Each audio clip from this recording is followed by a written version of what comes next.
نفسي بقى عشان ادعم نفسي قد ينفع ادخل الانترفيو ده.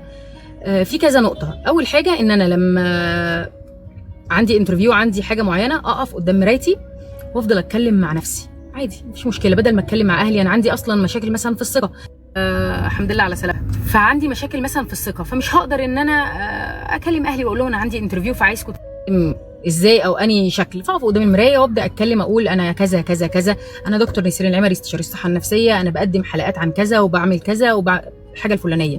طول ما انت بتكلم نفسك والدنيا تمام مش مجنون، اول ما المرايه ترد ساعتها كده ايه، محتاج بقى الدكتور نفسي ومحتاج تيجي تتعالج.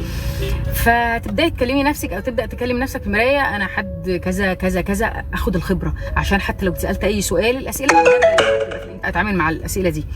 ابدا ادخل نفسي في مشاركات اجتماعيه. يعني مثلا انا دلوقتي بخاف اتعامل مع الناس، مع اهلي اقول لهم رايي عشان عارفه ان محدش هيسمع مني، محدش هيستجيب للي انا بقوله، بس ممكن اعمل حاجه بسيطه كده، حد بيقول مثلا رايي على السوشيال ميديا، فابدا اخش انا اكتب كومنت مثلا كده ان انا لا، انا الفكره الفلانيه بحبذها، انا مع ان احنا نعمل 1 2 3 في الفكره دي، واطلع من الموضوع ومش مستني لحد يعلق لي ولا حد يهاجمني ولا حاجه. جالي لايكات وجالي كومنتات مثلا ان انا قلت حاجه كويسه، فايه ده، انا رايي هو مؤثر، حد على الاقل من الناس حس ان انا فرقت.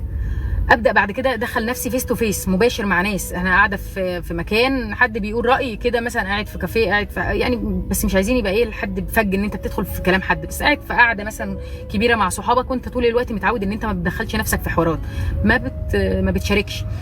تشارك بقى، تدخل وتقول بس انا شايف ان ممكن نعمل 1 2 3، ممكن الحاجه الفلانيه تبقى هي الاصلح، وتكمل. خلاص انا قلت الراي بتاعي، وهاخد ميتي، هاخد الكوفي بتاعي واشرب، وماليش علاقه وارد تتسمع، وارد يبقى رايك كويس، ووارد ما تتسمعش، بس لو اتسمعت هتلاقي بيقول لك فكره حلوه جدا، كانت تايهه عننا فين، طب والله برافو عليك، انت عملت حاجه فساعتها هتحس ان انت ليك رايك مسموع، بتتسمع، تبدا تعزز نفسك بالفكره دي.